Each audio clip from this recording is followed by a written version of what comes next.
welcome back. Stage 4 and out the door. Boy, I'm racking the videos out today, guys. This is my third one. Actually, I just posted my first one ever. I don't know, 15 miles ago, if that makes any sense. Recording them, obviously. Again, I'm not a professional. You're getting me while I'm driving to my other office.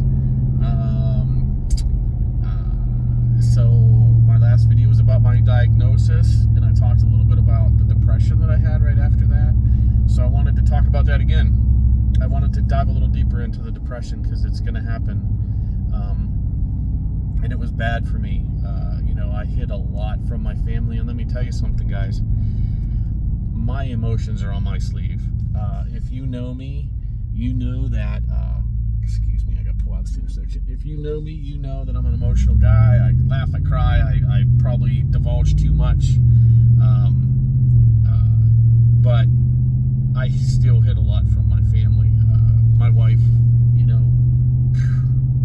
huge help in this. Without her, I don't think I'd be making videos. I don't think I'd be here, to be honest with you. She got my ass out of bed when I was depressed. She was there. I can't imagine how hard it was for her, which, was part of the depression. What's going to happen to your family? If I die, what's going to happen to Ellie? What's going to happen to Danielle? And I wanted to talk a little bit about that. So this is going to be an emotional video, so I apologize ahead of time. Again, diagnosed. I was 45 at the time. The day before my birthday, I was diagnosed. Happy birthday. And led to several days of extreme deep depression. So what happens when you get told you have cancer? Well, the first thing that happens is the thought of you're going to die. If you have any kind of cancer at all, you're human. Your mortality hits you in the face. You go through what you think is going to be the end of your life, and it's depressing. I laid in bed for days, a couple days, just crying, and I kept telling my wife, I don't want to die. You kind of wish you would have done things a little different. You wish you would have gotten checked out earlier, but it doesn't matter.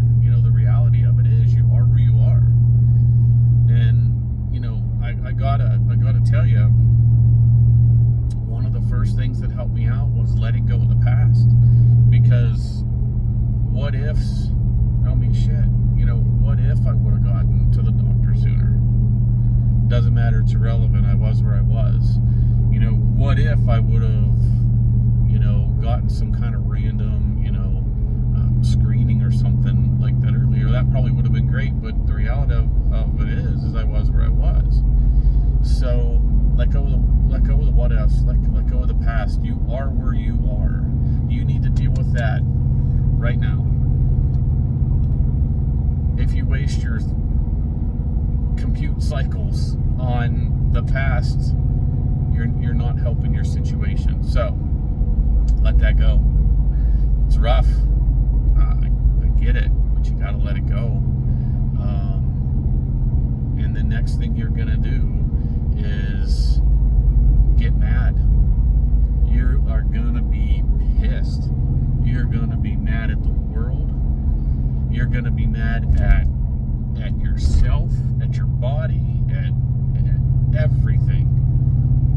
So my story goes, and this is, I believe this was a design. I found Jesus probably, it wasn't maybe more than 2 or 3 months prior to my diagnosis.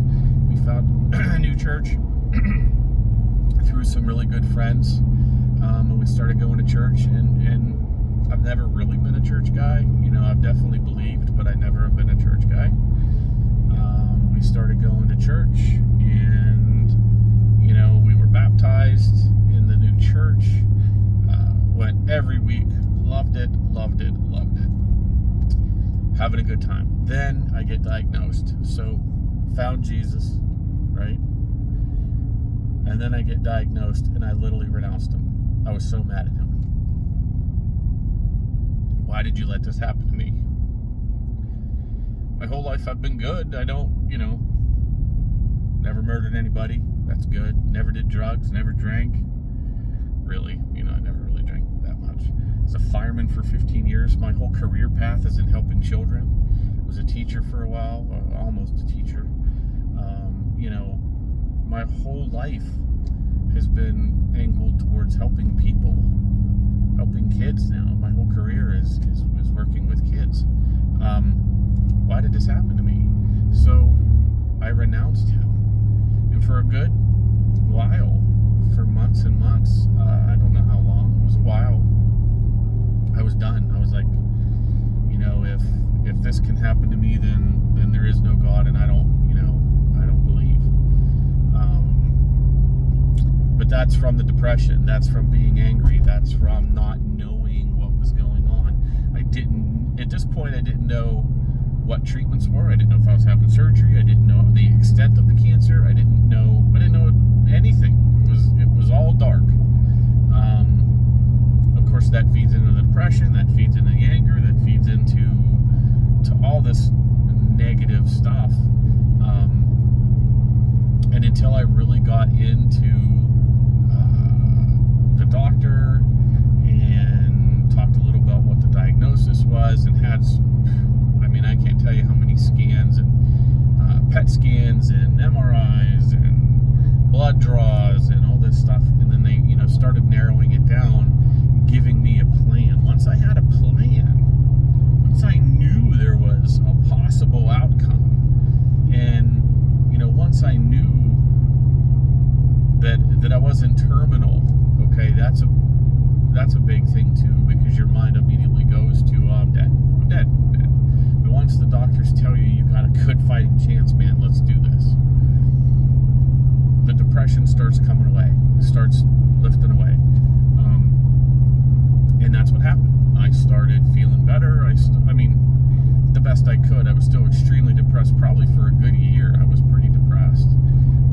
I tried my best to hold it together for my daughter and my wife. I probably didn't do a good job. If she was sitting here beside me right now, she'd be shaking her head like, you're full of crap. I did my best. It probably wasn't great, but I did my best. My daughter was only 9 at the time, so she's young enough to not know what's going on, and she's old enough to know what's going on. So it was really rough on her. It was rough on my wife, but the depression, be ready for it. If you've gone through it, you know what I'm talking about. If you are just starting your journey, it's okay. Let it happen. It's gonna happen. There's nothing that you're gonna do to stop that. But what you can do is know that it's gonna happen, and know that it'll be okay. And going through that in some crazy, stupid way, I think it was a necessity. I think I needed that. I know that sounds kind of crazy, but in hindsight, obviously, I'm on the other side of this. That was just part of the process. So let it happen. Deal with it. Get support. If you need help, there's places at your oncologist, your family doctor, the hospital, wherever you're doctoring at. They have people there that will help you. I didn't do that. Sometimes I wish I would have. There is help out there. Call a friend. Call a parent. Call whoever. Family is a key part of this at this point. But my wife and daughter pulled me through this. I had friends that stuck through me and stuck by me and messaged me every day, asking me how I was doing, what can I do to help. There were certain family members that did that. There were friends that I had that weren't, talking to everyday kind of friend that became talking to everyday kind of friends. A neighbor that I have, and I don't want to say anybody's names, but a neighbor that I have to this day, it's 2 years later, we message all the time. I really never talked to them a whole heck of a lot prior to this, but those kinds of things happen. The neighbor I was talking about, it was a huge support. And my best friend in the whole world, I talked to him multiple times a day. I probably talked to him hours at a time while I was in the hospital.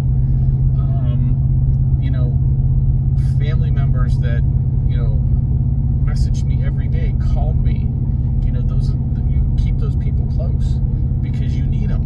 You need them bad.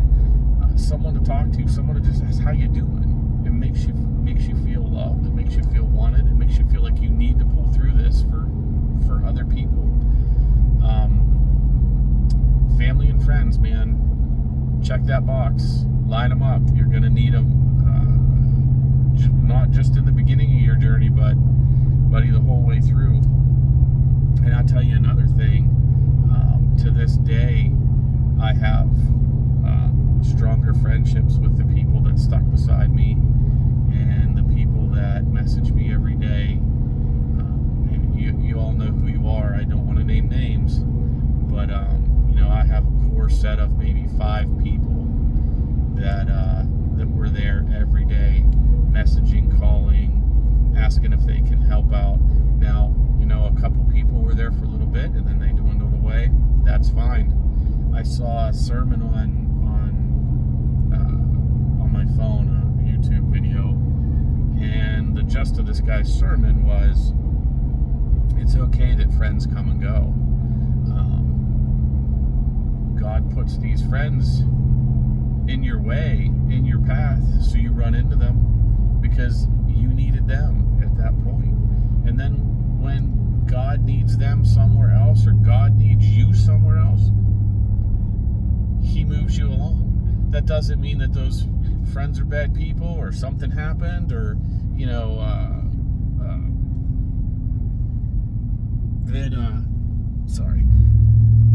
that there has to be something negative about it. It just means that that's the plan, and I'm okay with that. All right, what are we up to? About 13 minutes. I don't want to keep you guys too long. I ramble. Sorry. You can tell me if I ramble in the comments below. Tell me to shut up. I'll shut up. Depression, it's a real thing, guys. Be careful. Don't do anything drastic, okay? Have faith in God. Have faith in those doctors. Have faith in the science that heals people. It works. It's rough. It's a rough road, but it works.